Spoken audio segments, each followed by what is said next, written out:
বৃন্দার চক্রান্ত হাতে নাতে ধরে বৃন্দাকে পুলিশে দিয়ে নিজেকে নির্দোষ প্রমাণ করলো রাঙ্গা।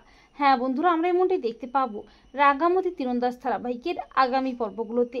রাঙ্গার গ্রামের মোড়ল ও বুদ্ধনেরা প্রমিতাকে ফোন করে বলে সামনে জামাই আদরটো আছে, জামাই যেন রাঙ্গাকে নিয়ে গ্রামটোতে আসে, তোরাও সবাই আসিস। এরই মধ্যে অফিসার সত্যজিৎ রাঙ্গাকে বলে তোমাদের কুসুমধারী গ্রামের পাশে একটা ভুতুরে গ্রাম আছে, ওই গ্রামে বিভিন্ন বেআইনি কাজকর্ম হয়, তোমাকে খোঁজ খবর নিতে হবে। আর সত্যজিৎ ও রাঙ্গা যখন কথা বলছে তখন বৃন্দা আড়াল থেকে সবটা শুনে ফেলে। বৃন্দা বলে এই সুযোগে রাঙ্গাকে ফাঁসিয়ে এ বাড়ি থেকে তাড়াতেই হবে। এই বলে বৃন্দা সুব্রতর সাথে চক্রান্ত করে।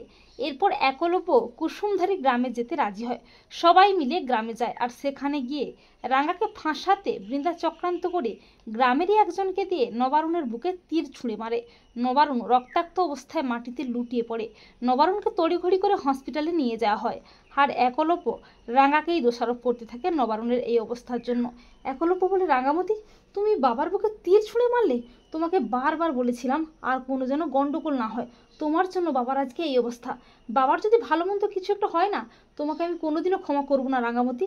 রাঙ্গা বলে উড়ানবাবু তুই বিশ্বাসটা কর, এই তীরটা আমি ছুঁড়ে মারি নাই রে, আমি কেন বড়বাবুকে মারতে চাইবো বলতো। কিন্তু একলব্য রাঙ্গার কোনো কথাই শুনতে চায় না।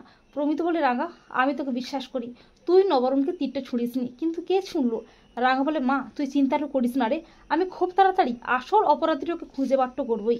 এরপর রাঙ্গার সন্দেহ হয় বৃন্দার উপর। রাঙ্গা বৃন্দার উপর নজর রাখে। এরপর রাঙ্গা হঠাৎই দেখতে পায় বৃন্দা ও সুব্রত গ্রামেরই একজনের সাথে কথা বলছে, আর তাকে অনেকগুলো টাকা দিয়ে বলছে তুমি যে তীরটা ছুঁড়েছ আর সেটা যে আমিই তোমাকে বলেছি তা যেন কেউ কোনোভাবে না জানতে পারে। রাঙ্গা বলে তার মানে মুখে ফাঁসানোর লিগে বড় বৌদির ওই প্ল্যানটা করে এসব করেছে, তবে তুই ছাড়টো পাবি না রে বড় বৌদিদি। রাঙ্গা চালাকি করে সবটা ফোনে ভিডিও করে রাখে।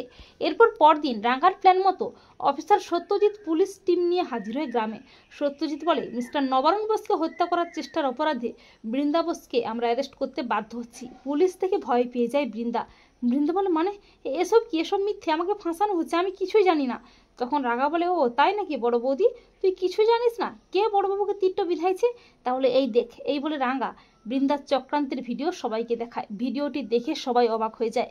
এরপর প্রমাণ সমেত সত্যজিৎ বৃন্দাকে অ্যারেস্ট করে আর একলব্য আবারও রাঙ্গার কাছে ক্ষমা চায়। তো বন্ধুরা তোমরাও এটাই চাও তো যে বৃন্দার চক্রান্ত হাতে নাতে ধরে বৃন্দাকে পুলিশে দিয়ে নিজেকে যেন নির্দোষ প্রমাণ করতে পারে রাঙ্গা? কমেন্ট করে এক্ষুনি জানিয়ে দাও তোমাদের মতামতটি।